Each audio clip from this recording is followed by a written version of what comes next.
5 candidates, one stage for the first time. Who's the best Republican to represent District 1? WNCT-9 on your side, CBS 17 News, and IBX Media bring you a live Talk of the Town forum with Henry Hinton. Your local election headquarters Talk of the Town forum starts now. Good evening and welcome to the WNCT-TV studio in Greenville. I'm Ken Watlington. We are airing live on WNCT here in Eastern North Carolina and on WNCN in Central North Carolina. On the radio, we're live on Talk 96.3 and 103.7 as well as the Inner Banks Media app. Tonight, Talk of the Town host Henry Hinton is sitting down with the Republican candidates for the newly drawn Congressional District 1 here in North Carolina. The winner in March will face off with the incumbent in District 1, Democrat Don Davis, coming up in November. Let's meet the candidates in alphabetical order. Asa Buck, Laurie Buckout, Bobby Hanig, Eric Rouse, Ashley Nicole Russell. Here is tonight's format. There will be no opening statements from the candidates. Question order is determined by card draw. Order then rotates through the forum. All candidates are asked the same questions. Each candidate gets 1 minute per response. At the end of tonight's forum, each candidate will then get a 1-minute closing statement. So let's get things started. Right now, let's hand it over to tonight's moderator, Henry Hinton. Thank you, Ken, and good evening, everyone. Welcome to our televised Talk of the Town Candidates Forum. We're excited to have all of the candidates for the Republican nomination for Congress in Eastern North Carolina's 1st District together tonight, right here at one table. We're excited to have them all here. We appreciate you all being here. And tonight, they're going to answer questions about the biggest issues facing our part of the state. We invited all 5 of the Republican candidates to be here that are going to be on the ballot starting next week when early voting starts next Thursday. And as Ken said, the seating arrangement and order was predetermined by a random card draw. And so let's get started. Each candidate will have 1 minute to answer each one of my questions. And there will be a bell that rings to let them know that their time is up. We're starting with Ashley Nicole Russell. You'll get the first question, Ms. Russell. If you were elected as a U.S. Congressperson, responsibilities to your constituents in D.C., but also here in District 1, what uniquely qualifies you to serve North Carolina as its District 1 Congressperson? Thank you, Henry. I'm so blessed to be here, and hello to my babies back at home and backstage. I am a political outsider, so I am not a career politician. This is something that I'm doing because I feel very much like I'm led to do this. When Charlie Kirk was assassinated, that gave me the push to run for this position. And when the lines were redrawn, I felt like that was my calling. I have been able to pass policy reform in different states and across North Carolina, created collaborative family law and mediation across the state. So I know what it's like to get it done without having to hold office forever. I do believe in term limits. I think that I've been a North Carolinian my entire life. I live in Eastern North Carolina. I live in Carteret County. My parents are from Goldsboro and Wilson, so Eastern North Carolina is in my blood. And my law firms have served all 25 counties that are in this district for the entirety of my career, which I've spent a lot talking to you, Henry. And I'm back here in Greenville, and it's been amazing, and I think that's what qualifies me. Thank you so much. All right, Eric Rouse, same question. What uniquely qualifies you to serve as Congressperson in this district? Well, to start with, I am from Eastern North Carolina. I grew up here, was raised here. I married a girl from Eastern North Carolina. We started a life together, created several businesses with the help of my wife, Alice, that has blossomed at blue-collar jobs. Jobs that, you know, you're working with your hands. What you describe, you name the company, you know exactly what we do. Housing, construction, setup, underground boring, that's what we do. So we've been creating jobs for a long time. I've also served as a commissioner for 16 years on a Democratic board. They elected me vice chair. I took the attitude early on. You might not like what I'm saying, but you'll appreciate the honesty, and that's how I deal with people. And that got me to vice chair on a Democratic board. And because of that, I've been able to pass several laws and regulations that have helped the people in Eastern North Carolina and in my district. So I'm very proud of that. I think I bring a lot of experience to the table and wanting to apply that to Eastern North Carolina for the people. Okay, thank you, sir. All right, same question now for Laurie Buckout. What uniquely qualifies you to serve as the Congressperson in District 1? Henry, thank you so much. So I'm Colonel Laurie Buckout. I'm combat tested. I've led troops in combat. When I came back from that, I started a business. The business did extremely well. We hired over 150 veterans, most of them wounded warrior, to provide capabilities to stop our soldiers from getting blown up by IEDs in combat.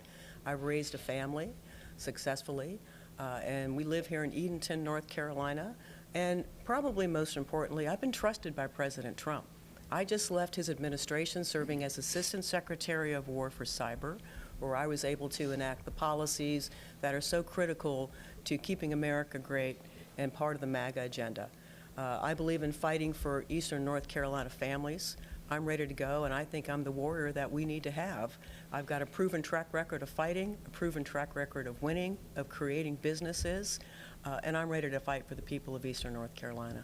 All right, thank you very much. All right, same question now for Bobby Hanig. Mr. Hanig, what uniquely qualifies you to serve as Congressperson in District 1? Thank you for the question, Henry. What uniquely qualifies me is my experience. I've served in all levels of government, from county commissioner, chairman, to 2 terms in the North Carolina House and my 2nd term in the North Carolina Senate.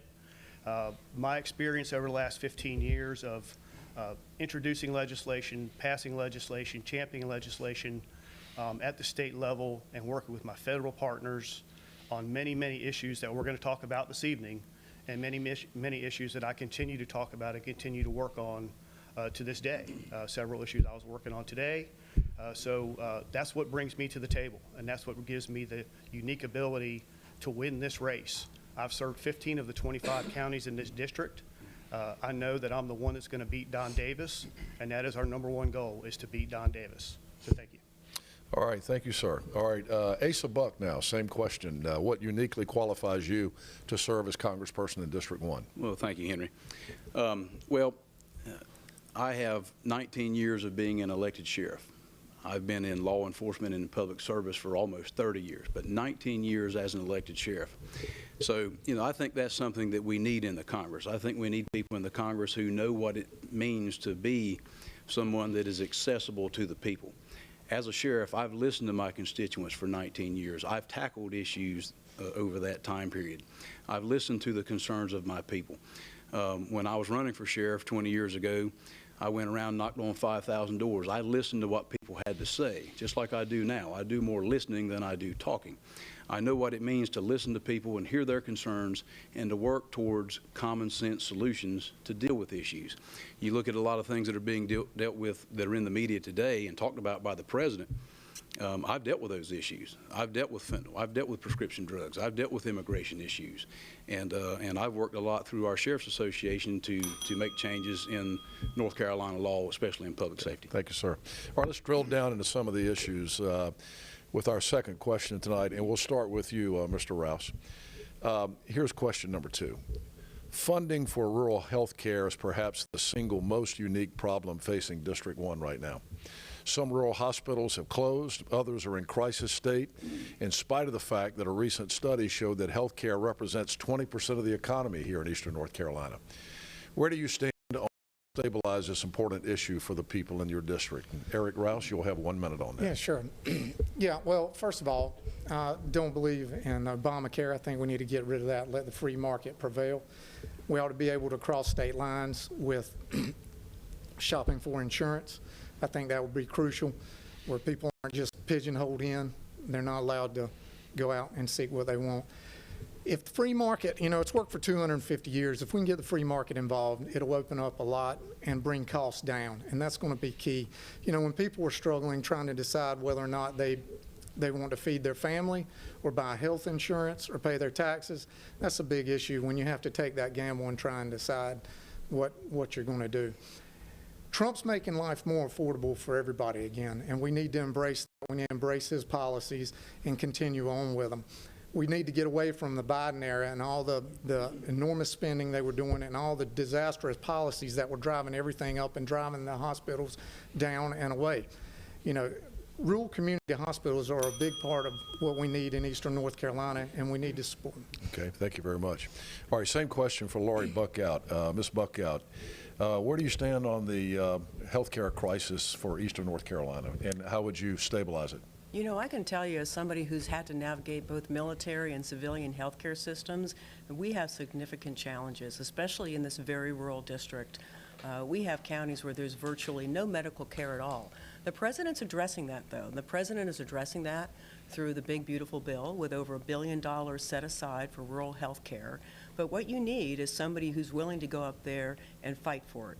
You need someone who's willing to understand how Congress works, get that money, bring it down to the people here in eastern North Carolina who desperately need those health care facilities, and leverage that free market economy so that people have choices in health care. It's not a big business, it's not a big government.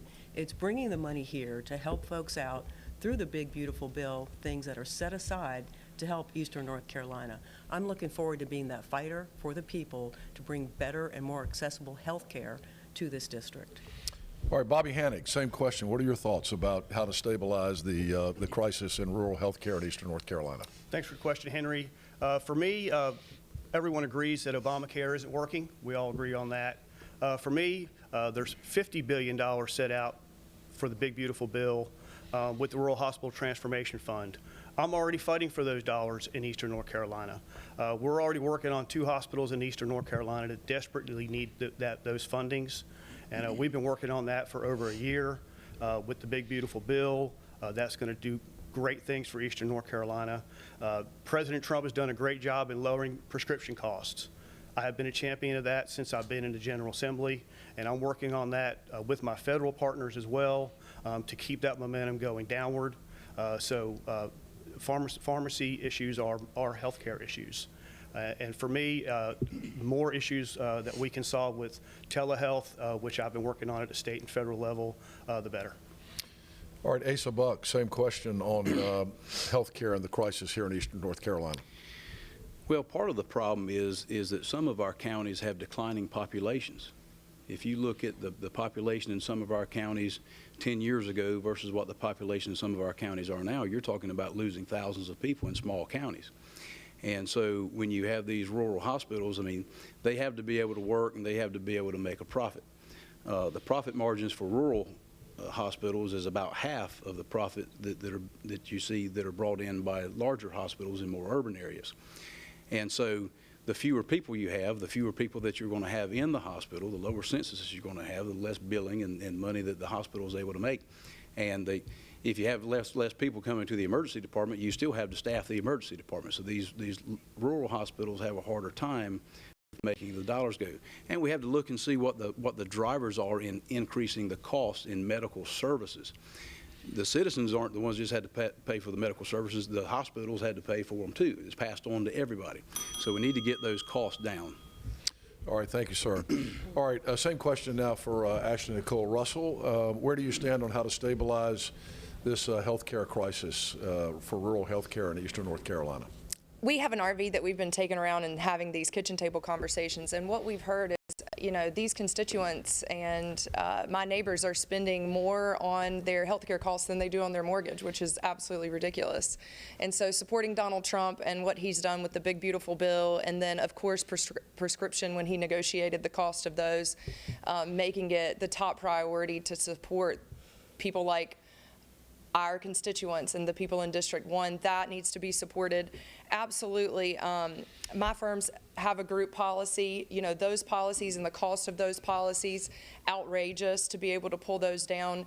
We have some levels of monopolized health care with only a couple of different providers across North Carolina, and to be able to open up the free market on that aspect. But the rural hospitals and then other areas like urgent care and that type of thing, or fast med, to be able to fund that, stabilize that, and that, of course, is coming back through Donald Trump's policies and the big, beautiful bill, so supporting him. All right, thank you very much. All right, next question will go first to Lori Buck out to my right, and it's kind of a general question. What would be the most important action Congress could take that would benefit the citizens here in District 1 in eastern North Carolina? Lori Buck out, one minute to answer that. You know, I would say that the most important things we can do are to push the America First agenda so that we can lower the cost of living. I know President Trump is laser focused on lowering taxes, He's laser focused on cutting regulation and cutting spending. I mean, Congress doesn't really have a revenue problem. Congress has a spending problem. And that spending problem reverberates throughout our community so that you've got members of Eastern North Carolina who get less in their pockets because Congress is spending way too much. So I think the most important thing we can do is back the America First agenda, stop the spending, put more money back into the pockets of Eastern North Carolinians, cut taxes across the board, cut regulation across the board, make government smaller so that we're paying for less. I think that's the most important thing that the citizens of Eastern North Carolina will benefit from, is an improved cost of living. All right, Bobby Hannick, what would be the most important action Congress could take that would benefit the citizens in District 1 here in Eastern North Carolina? The most important action that the Congress can take would be to continue with DOGE. What they began to do and what they've laid off of recently is exactly what we've done in the state of North Carolina. When you start looking at every single agency and how bloated they are, and by reducing those agencies, increasing the money that we have to spend on rural health care, to spend for our citizens. We've done a great job at the federal level. We've done a great job at the state level. I've worked to lower taxes in Eastern North Carolina. You're going to see a tax decrease in your state income tax this year because of legislation that I co-sponsored and I championed. And I will continue to do the same thing when I get to Washington, D.C. All right, thank you, sir. All right, Asa Buck, what would the most important action be that Congress could take that would benefit citizens in this district? You know, sometimes it's hard to answer these questions. What is the one thing that can be done or most important? There's many things that need to be done, but I think one thing that Congress can do and needs to be done, the American citizens are losing confidence in the institutions. And every time there's a crisis or an issue, you have people on both sides of the political fence come in and say, well, this needs to be reformed and that needs to be reformed. Now they're saying that ICE needs to be reformed. The first thing that needs to be reformed in the federal government is the Congress. They're the ones that are up there making the laws, passing the rules and regulations. Everything that's done affects every citizen in this country from one side of the country to the other. And the American citizens need to have confidence in their institutions, and they need to have confidence in the Congress. We see report after report of people that go to Congress and they worry more about themselves and their own pockets than they do the people back home. We need term limits for the folks in the Congress. I think we need term limits not just for people in Congress, but people throughout the federal government, even appointed people. All right, thank you, sir. Same question now to Ashley Nicole Russell. What would be the most important action that you think Congress could take that would benefit the citizens here in District 1? We absolutely have to reduce the bloat. I mean, I am a political outsider. I've never been involved in politics. We need term limits. The amount that we are spending is out of control. I run a business. I run a budget. We should be able to run a budget. The tariffs are helping with that. But our inflation or our interest that we're paying is higher than our defense budget. How do we get in a place that's unheard of? It's something that has to change. I've signed the term limits pledge. I don't plan to be there forever. I do believe that we need to remove all of the wasteful spending, and the way that we do that is get rid of career politicians. I want to be that model. I'm going to start that mold, and I hope that there will be plenty to follow after me, and then we can get back to what our founding fathers have developed for our political system. What we're doing now is not what they created, and I want to put back in place what they created with God as the potter of our country. And I think that starts with term limits and people who are not career politicians, who are political outsiders, and that's who I am. All right, thank you very much. And finally, Eric Roush, you'll get a chance to answer this one. What would be the most important action that you think Congress could take that would benefit the citizens in this district? They need to pass a balanced budget amendment immediately. Term limits, we all agree on that. But we need a balanced budget. Right now, we're spending a little over $7 trillion. We're bringing in, our revenues is $5.23 trillion. I mean, it doesn't take a genius to realize that's unsustainable. We got to offset that. 63% of what we take in or what we spend goes to entitlements. Then another 12% goes to paying our interest on the national debt. That only leaves us 25% to do the work of the people and return it back to them. So we need to get control of that. We need to have a balanced budget amendment almost immediately and agree with term limits and all that. And if, you know what, if Congress shuts down the government, those guys shouldn't get paid. That's ridiculous that I think one of them said, well, we need to live too. Well, I'm sorry, but if you're not paying your military, you're not paying your employees, then you shouldn't be drawing a paycheck. So I think that's what we need to do right off the bat. Okay. All right, let's move on to the next question. And Bobby Hanig will be the first person to answer this one, and everybody will have 1 minute. Mr. Hanig, considering the recent events in Minnesota, where do you stand on the Trump administration's handling of immigration and border policy, and what would you have done differently, if anything? Well, first off, I wholeheartedly support what's going on in Minnesota. The United States policy has not changed. What has changed is the president. Under Obama, Tom Homan was getting paid bonuses for the amount of illegal immigrants that he was deporting. When Donald Trump is doing it, it's the worst thing that's ever happened in the history of the United States. It's all about the mentality of the left. What's going on is working. We're not changing anything different. People are saying that, ICE is not trained well. They're not trained to take care of the crowds. Well, no, they're not. It's the sanctuary cities that are causing the issue. If the sanctuary cities would cooperate with ICE, then they could control the crowds, and we wouldn't have what's going on in Minnesota. We wouldn't have the deaths that are going on. We wouldn't have the riots, and it would be a much smoother process. All right, Asa Buck, same question. What would you have done differently, if anything, and your thoughts on what's happening with ICE in Minnesota? Well, as far as the Trump administration's handling of the border policy, I think that's pretty clear. I mean, one man puts his hand on the Bible and takes an oath, and the very next day that border is secure. I mean, just look at the numbers. You don't have to be Republican, Democrat, whatever. Trump secured the border just like that overnight. And as far as handling the immigration enforcement, that's been going on for many years over various administrations, Republicans and Democrats. The problem is it's become political over the years.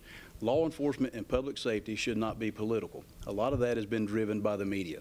The media has done this, the national media has done this country a tremendous disservice when it comes to law enforcement, and especially with regard to these immigration policies. All they do is they go out there and they try to sow division amongst the people. I think the Trump administration needs to continue doing just what they're doing. It's what the people in the country voted for. Donald Trump's doing a great job with immigration enforcement, and a lot of the locals are too. You look at the sheriffs most of the sheriffs all across this country, we have been supporting common sense immigration enforcement. All right, same question. Ashley Nicole Russell, considering the recent events in Minnesota, where do you stand on the Trump administration's handling of immigration and border policy, and what would you have done differently, if anything? I would not do anything different. Donald Trump is an amazing man. He has saved our country by closing the border and from socialism. The border absolutely has to be closed because being an American is an honor, and it's not something that you just get to steal. We're going to stop illegal immigration. Trump's already started that. We have to remove the problem that the Biden administration created by opening it. It's just absolutely incredible to me that we had as many years as we did of the Biden policy. I do believe it showed us exactly what was wrong, and now Trump gets to come in and fix it and show what a strong man he is and how he knows what our country needs. He's the best president that we've had in my lifetime, and what he's done is incredible. I stand behind him 100%, and I think that his policies around immigration are exactly what this country needs. Eric Rouse, same question on what's happening in Minnesota, and would you have done anything differently? You know, Henry, it's been a long time since we've seen a true leader, and that's what we got with Donald Trump. And people don't recognize it. So they're, well, whatever he wants, we got to be against. And that's what's happening. The media obviously is poisoning the well, saying, making it out to be there's a broad net being cast and they're just rounding up people. No, they're going after specific people, trying to round them up and get them out. Illegal immigration, illegal immigrants. That needs to be controlled, and we need to get them out. My mother was an immigrant. She did it the right way. They can do it the right way. But what we don't need is Venezuela dumping all their prisoners over here just to get rid of them where we have to take care of them. It's a burden on society. It's a burden on our systems. It's a burden on sheriffs, on everything in our community. I have heard that Donald Trump is going to add national to the front of the ICE, when make them nice agents. I fully support that. I think that'd be a great idea. So anytime the media has to address them, they have to say those nice agents. All right, Laurie Buckout, same question on what's happening in Minnesota and with immigration and border policy, and would you have done anything differently? I wouldn't have done a darn thing different. I got to tell you, President Trump is spot on. And by the way, this is what we all voted for. This district has voted overwhelmingly for President Trump in the past 3 elections. And that's just the general election. You know they voted for him in the primaries as well. So what he's doing is very popular across this district. But very importantly, first off, I'm retired military and a combat vet. I believe borders are national security. This is part of keeping our nation safe, and that's at the top of President Trump's agenda. And secondly, we're a nation of laws. We have to respect that, and we have to respect the fact that people have earned the right to be here. They've come in as legal immigrants, not illegal immigrants. I'm only a third-generation American myself. My great-great-grandparents came as legal immigrants, established homesteads, and then we farmed and we fought our way through and grew up in the America we have today. But we came here legally, and we expect the same of everyone coming today. We appreciate what President Trump is doing. It's making us safer, and I can't think of a thing to change. All right, let's move to the next question, and Asa Buck will be the first candidate to answer this one. Mr. Buck? The national debt is now over $38 trillion. Where do you stand regarding budgeting control and fiscal restraints within the federal government? 1 minute. Well, absolutely, the Congress needs to enact a balanced budget amendment. If I recall correctly, the last time we balanced a budget was back during the Clinton administration after the Republicans took over in the Congress and held him to account.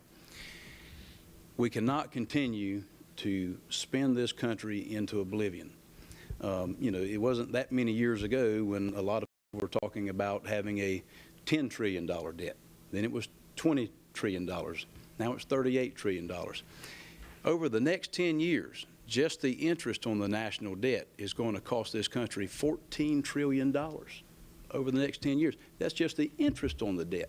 We have got to quit spending this country into oblivion. We've got to quit wasting money. It's one thing to spend money on things that need to be done. There's a lot of things that need to be done.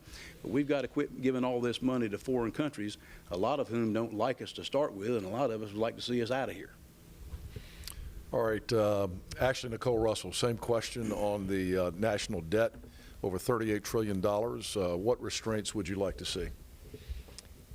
I plan to reduce the budget in so many different areas and facets because we need to show our children the value of a dollar. What has been happening and how much we're spending is just, it's gross negligence, and we have to stop. It takes people who are not a career politician to do that. I grew up very poor. My dad worked at Burger King, my mom worked at Kmart. When they divorced, I went to government-assisted housing. I've been able to pull myself up, go to college, go to law school, open businesses, and run a balanced budget. And I figured that out. I've been able to live the American dream. What the members of Congress are doing now, what our government has been doing with this runaway spending is absolutely ridiculous. It's not a good model. I mean, when we teach our children how to eat, we open our mouths so they see what to do. We have to be a standard from the government down, and we need to create a model, and I will be that model as a political outsider. All right, Eric Rouse, same question on the federal debt. I feel like I kind of hit this one earlier, but we'll go back over it. We absolutely have to have a balanced budget, and we got to take care of America first, like Donald Trump's doing. I mean, that's what he said he was going to do. That's what he's doing. It's America first. He's making us great again. You know, right now the tariffs are first quarter of the tariffs he enacted have brought in $90 billion just in the first quarter. They're expected to be over $5 trillion over the next 10 years to help with balancing the budget, depending on what the Supreme Court does and what Congress does to follow it up. But we absolutely have to have a balanced budget, and we got to cut our spending down. Once we take care of home first, then we can think about giving money to other countries and doing things more philanthropic. But first, we got to take care of our own. We got to take care of our house and make sure that all our affairs are in order, and then we're not just spending money willy-nilly like in Minnesota. All right, Laurie Buckout, same question on the national debt and what kind of federal budgeting controls and fiscal restraints that you want to see in the federal government. You know, I have to tell you, the federal government has been spending money like drunken sailors, and thank God for President Trump getting that under control. I will tell you, I had a career in the military, a career in business, and then I raised a family. I've been accountable for every penny every single time. I have not been able to spend recklessly like D.C. does and then walk away and expect nothing to happen. So if I'm being held accountable and taxpayers are being held accountable, they need to be. And when I served with the administration over this last year in the Department of War, one of the most exciting things was working with DOJ and working with them as they got to get rid of fraud, waste, and abuse across government. Thank God President Trump is laser focused on that. So am I. I understand exactly where he's coming from, because every constituent in Eastern North Carolina, they've got to balance their checkbook. It matters to them how much money they're spending. So we have to reduce taxes, we have to reduce spending, and I am laser focused on putting money back into the pockets of Eastern North Carolinians, just like President Trump. Okay, and finally, to answer the question on the federal deficit and what you might do for budgeting controls and fiscal restraints, Bobby Hannick. Thanks for the question, Henry. For me, I've touched on it already. It's waste, fraud, and abuse. I've worked on that at the state level. I chair the local government committee. This year alone, I was tasked to reduce our budget in the first year and the second year of the biennium. The first year of the budget, reduced our budget by $120 million just in local government for year one and $140 million just in year two. I know how to do it. I've done it. I know how to help the president get to where we need to be. We have a spending problem. We don't have a money problem, we have a spending problem. We have got to reduce our spending across the board. That's the only way we reduce our deficit. We also have to free up our market, so we're bringing in more revenues throughout the country. So those are things that will be helpful. Thank you. All right, let's go to the next question, and we're going to start the rotation again all the way down with Ashley Nicole Russell. And Ms. Russell, here is your question, and then everyone will get 1 minute to answer. We've heard a lot about the problems that farmers are having in Eastern North Carolina. A lot of them are selling their land or leasing it for solar farms and wind turbines. What's your view of the controversial issue of leasing farmland for solar farms or wind turbines in District 1 in Eastern North Carolina? We have a lot of land in District 1. We have 25 counties, a lot of rural areas. District 1 has been under Democrat control for a very long time, and that's led to a lack of industry and a lack of bringing jobs to our district. I don't believe in wind turbines. I think that, you know, the cost of putting them up and how fast they break down and all of that is really not doing anybody any good. I do think solar farms, server farms, those types of things, embracing tech, creating jobs for our children so that they can stay here in District 1. You know, we need to keep our children here. They have to have money to afford to live in District 1. We have a lot of beautiful water views due to the problem with housing. Those are $500,000 to $1 million. We need to have good jobs in District 1 so that our kids come back to us and our kids stay with us and that we have a beautiful, thriving economy. This district has been neglected by the Democrats and the Democrat that's been in control, and I plan to change that. I will change that. I think that there's a lot of tech industry that can help, and it needs to come here, and we need the right leader to get that done.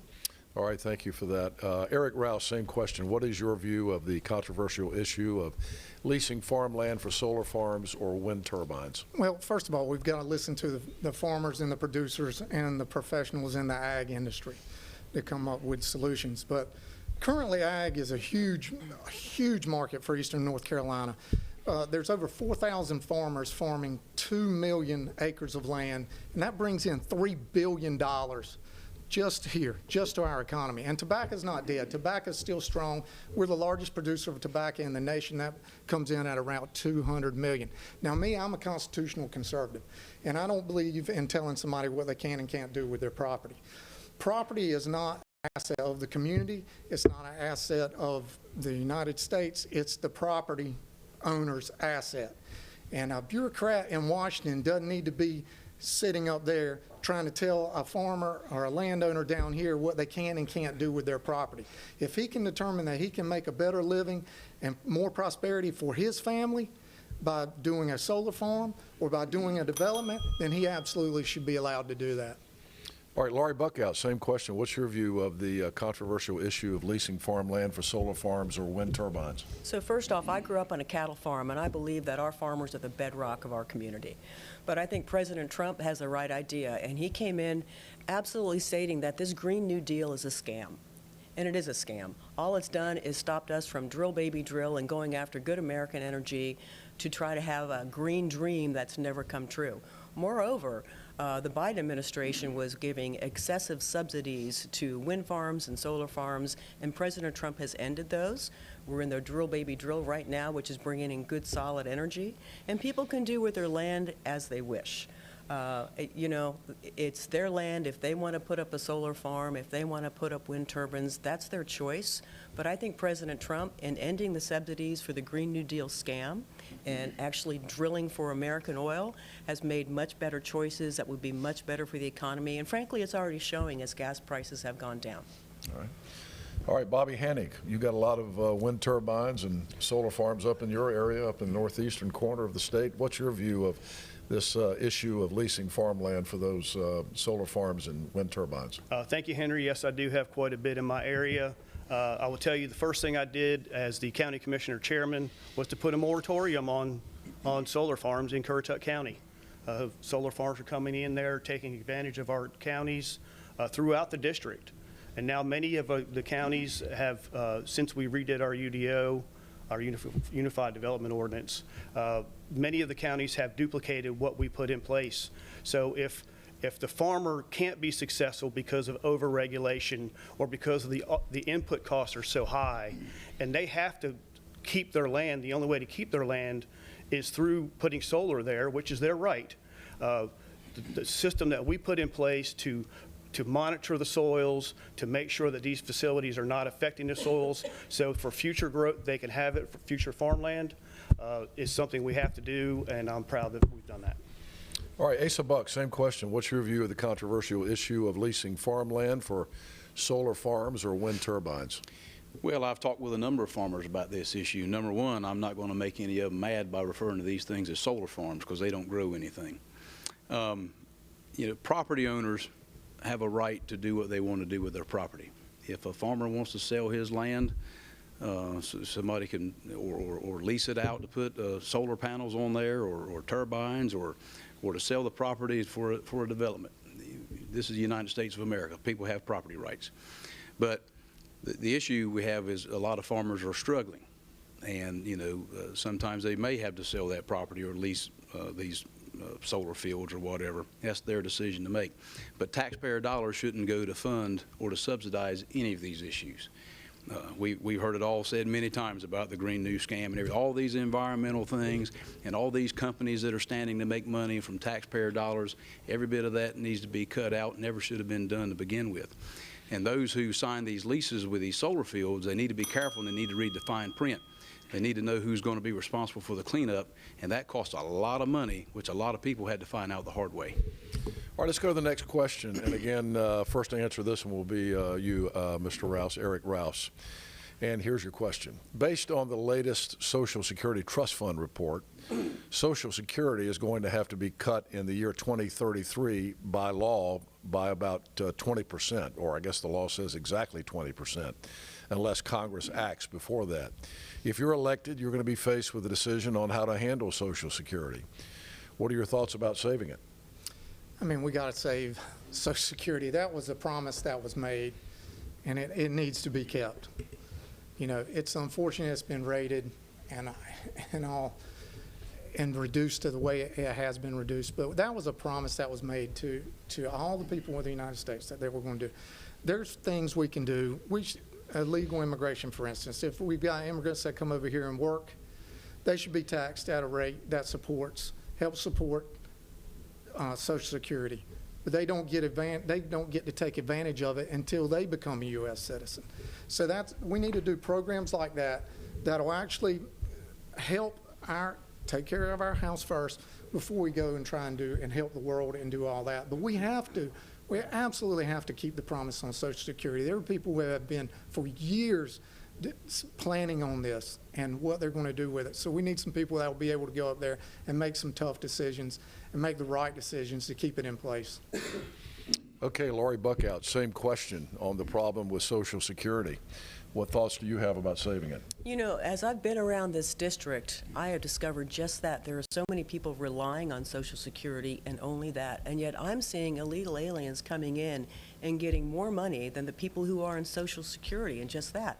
Once again, the real issue is not that we have a revenue problem. We have enough money coming into the United States. We have a spending problem.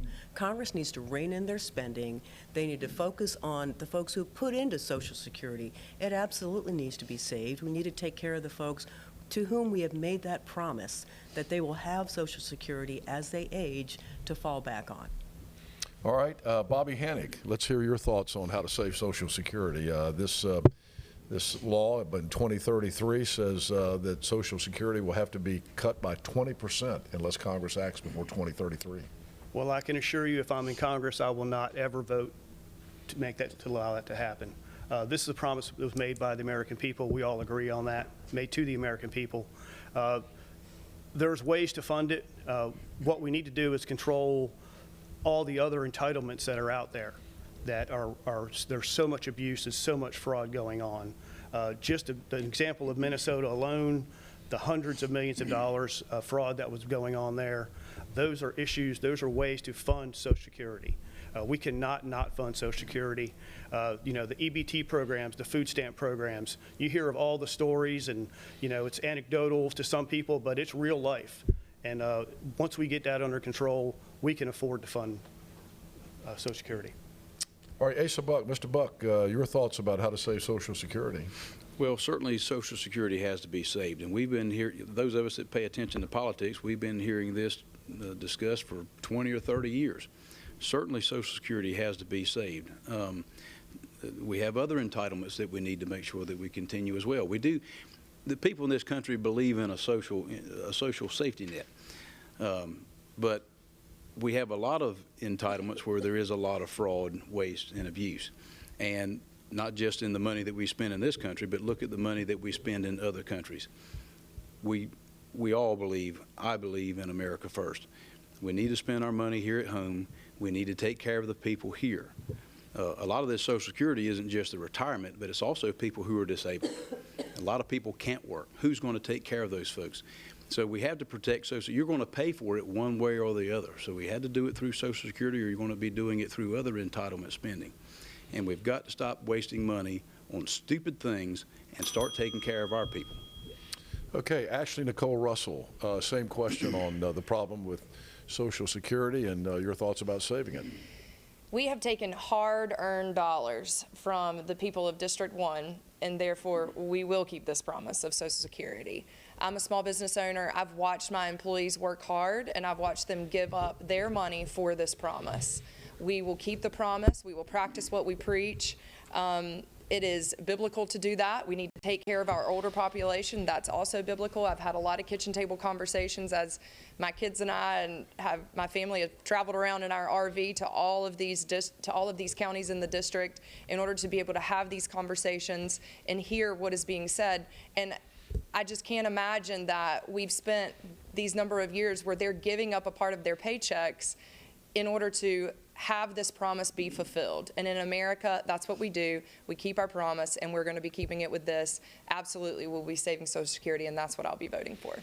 All right, great. I think we have time for one more question before we get to our closing statements. So we'll start this round of questions with Lori Buckout. Lori, give you a little bit of a layup here for you all to kind of talk about what your plans are. Here's your last question. If you are elected, what's the first thing on your agenda? Well, first thing on the agenda is support President Trump and his America First agenda, to tell you the truth. And that's a list, though, you know? That's not just one thing. That is really putting America first in everything we do, in our budgeting, in our defense, in leaning down and taking care of members of the community, in taking care of our farmers, taking care of our fishermen, taking care of the working families of Eastern North Carolina. It's not just one thing. It's a portfolio of taking care of the families of Eastern North Carolina. That's my laser focus. I know President Trump is laser focused on his America First agenda, and I'm absolutely right in line with that. All right, Bobby Hannig, if you're elected, what's the first thing on your agenda? First thing on my agenda is always my constituents. I got into politics because I couldn't get constituent services and people weren't looking out for me. So that's what I've always focused on. That's what I'll continue to focus on. The first thing on my agenda is veterans' access to health care. We live in rural areas and the access is very poor, especially, for touting ourselves as North Carolina being one of the most military-friendly states. We do really well, but we have a long way to go at the state and the national level. Our veterans need to be closer to health care. If I have to submit a law that will allow veterans to use local hospitals or medical facilities for their health care instead of having to drive 2 or 3 hours to a veterans to a VA hospital, then that's what we need to do. We need to make it more accessible, both for physical health care and mental health care. All right, Asa Buck, what's the first thing on your agenda? The first thing on my agenda is to set up an office with more staff members in the district than sitting in Washington, D.C., and to hire people who know how to listen to people's issues and to help them navigate the federal bureaucracy. And when our constituents need something, I want them to be able to call a 252 area code, not a 202 area code. And I grew up all my life in Carteret County hearing about Walter Jones Sr. And of course, since I've paid attention to politics and I've followed and I've supported Walter Jones Jr., those two congressmen were renowned for constituent services.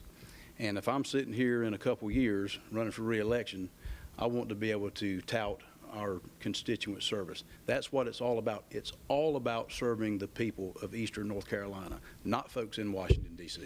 All right, Ashley Nicole Russell, same question. If you're elected, what's the first thing on your agenda? My platform is faith, family, and freedom, and there's no mistake in the fact that faith is the first thing on my platform. I plan to add God back into Congress. There's a reformation in this government that's going on right now. Charlie Kirk was a martyr. Since that's happened, Donald Trump, J.D. Vance, they've all been more forthcoming about their faith. I absolutely plan to restore what's in our governing documents. He created this country. He created it with our founding fathers, and that is the very first thing on my agenda, is to make sure that I am a testimony to that in Congress, where our government is able to be what the founding values of this country are. I want to absolutely support the America First agenda. Trump has worked tirelessly. His first 100 days were absolutely incredible. He needs support. He doesn't need fair weather friends in Congress. I plan to be a solid warrior for him and support our veterans. We haven't had a lot of questions about that here today. We don't have freedom in America without them. They have sacrificed a lot. I have been endorsed by many Purple Hearts, and that sacrifice should not go unnoticed. They need to be supported, and we need to protect the freedoms that we have here in America, and that's the way we get that done. Okay, Eric Rouse, if you're elected, what's the first thing on your agenda? Well, we got to make America more affordable again, and the way we do that is listening to the constituents, as we've all said, and supporting Trump and his Make America Great Again agenda. I mean, he's working to reverse all the lunacy that came out of the Biden administration that has just completely crippled us, sent inflation through the roof, and just poisoned what we're able to do. We need to make America more affordable, and by following Trump's lead, brings health care costs down. Reducing taxes is big. When you have to make a choice between health care and taxes, that's a no-no, or food. We need to we need to get the free market going again. We need more competition. The more competition we have, the more that drives prices down, which makes America more affordable again. We need to support our NICE agents when they're out there in the field. We need to make sure they're getting the support they need, and they're keeping our borders safe, and they're keeping the criminals out of Eastern North Carolina. We need to take care of our military. We've got one of the largest employers here with 3,600 down there at Cherry Point, and they need support. You folks have been so efficient that they're telling me we actually have a little extra time, so I'm going to call an audible here, and we're going to do a lightning round. We're going to do We're going to do a 30-second question. So each one of you will have a chance to answer this one, and it'll be interesting to hear your answers. We'll start with you, Bobby Hannig. And again, this is a 30-second answer. What federal department or agency should be reduced or eliminated? DPI. They need to go away. The Federal Department of Instruction is an absolute overbloated bureaucracy. You have to literally go through 27 agencies to get to the director of the DPI. That needs to go away. That needs to come back to the states. All that funding needs to come to our states so we can have our curriculum and we can educate our students the way we need to educate our students. Okay. Asa Buck, what federal department or agency should be reduced or eliminated? 30 seconds. Well, there's probably a lot that could be reduced, but you know, I've talked to a lot of teachers, and I've asked them, you know, what do you get out of the Department of Education, the Federal Department of Education? And I get a lot of strange looks. You know, I don't see where they're getting a whole lot, so if they ain't getting anything, why are we spending the money on them? Give the money back to the states. All of us conservatives know that the money is best spent the closer you get to the people. Less from the federal government, more to the state, and even more to the local government. The local people know how to spend the money the best way. All right, Ashley Nicole Russell, what federal department or agency would you reduce or eliminate? It's already under reform, but the Department of Education, there are CTE programs that need to be reformed. We need trade. I've actually been speaking with a number of people about this. There's a Christian Halls organization to bring that back to the states so that our children are here getting the values that are out of our own communities. Chris Wilcox, who's an NBA player, has a lot about STEM, reforming that, our foster children, and how that could be also reformed if we keep Department of Education here and reform it to be a state-level process. Eric Rouse, what federal department or agency would you like to see reduced or eliminated? I think you're going to be batting 5 out of 5 on this one.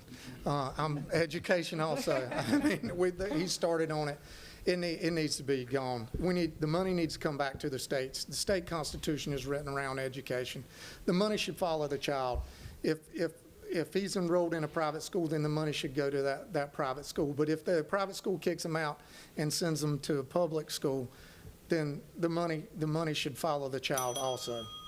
All right, and Lori Buckout, what federal department or agency should be reduced or eliminated? So let me put a top note on that. I'm a constitutional conservative, and there's a whole lot of things going on at a federal level right now that are not in the Constitution that the federal government is controlling. Of course, 5 for 5, Department of Education, that's an easy one right there. Department of Energy, I'm not too crazy about either, but there are a whole lot of federal agencies in control and sucking up our dollars that we don't need to be paying them, that should be down at the state level. Take a look at the Constitution. Where does it call that out, that they have to be at the federal level? All right, thank you all so much. All right, that's all the time we have for questions. So now we're going to go to closing statements. And again, each candidate gets 1 minute, and we're going to be starting the rotation over again. And Ashley Nicole Russell, you have 1 minute now to do your closing statement. Yay, I get to go first again. You've heard me say it, I'm a political outsider. I am not a career politician. I have already created multiple policy reforms throughout my career. I am a proud product of the American dream. It is alive and well, and I plan to continue to provide that for our children, all of the children in District 1. That is incredibly important to me. Only in America is this possible. God created this country. I have a lot to offer D.C. I won't be up there forever. I do believe in term limits. And I'm a North Carolinian. I've been here my entire life. I am as District 1 as it gets. I live in Carteret County, and I'm the person that you need to send to Congress. I'm going to be able to beat Don Davis, and I'm your girl. All right, Eric Rouse, 1 minute closing statement, sir. I'd like to reiterate again, I am a Christian. I'm a constitutional conservative. I've never voted for a tax increase in the whole 16 years I was a commissioner. I've created jobs in Eastern North Carolina, blue-collar jobs.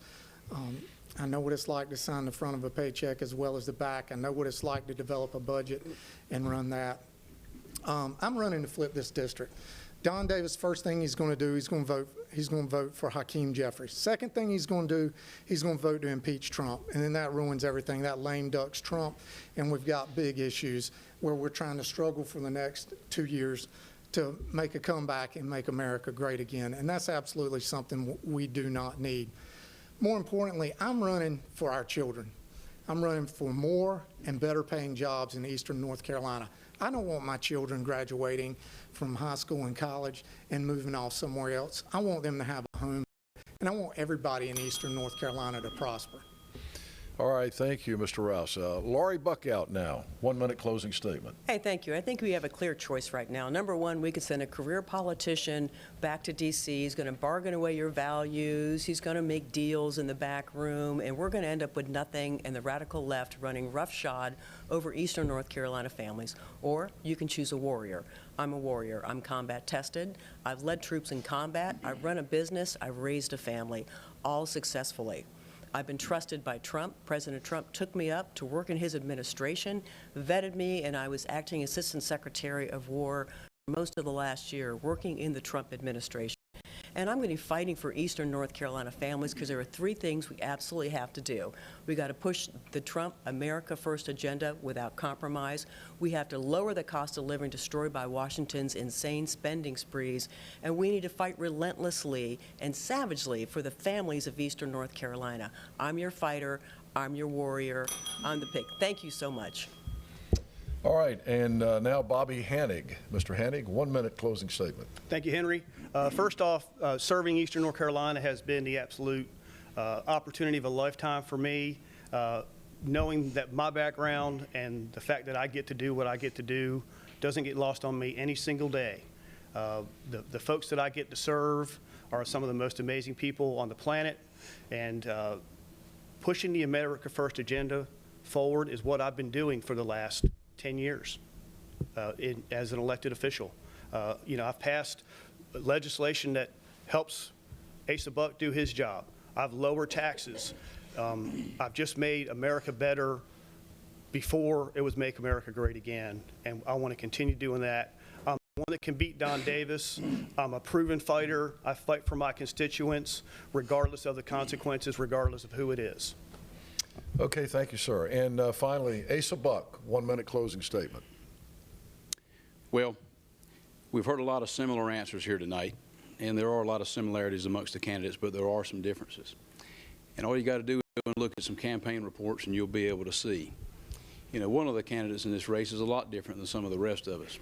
Lori Buckout is all about Washington, D.C. and not Eastern North Carolina. You didn't hear much about it tonight, but in a lot of her stuff, that's all she talks about is D.C., D.C., and endorsements. But if you go to her campaign finance report, you'll see about $2 million, over $2 million, and you'll see 3 donors from this district, totaling about $1,800. Let me do the math for you on that. That's 0.08% of the money raised here in this district. And she talks a lot about Donald Trump, and she certainly uses him a lot in her deceptive ads to make you think that Donald Trump has endorsed her in this race, but he has not. Donald Trump has never endorsed Lori Buckout in a Republican primary, including this one. Okay, thank you, sir. All right, we are out of time. Thank you all so much for being here, and thanks to the audience tonight. We'll see you in 2 weeks. Thank you. Thank you. That was awesome. You guys did a great job. Good job.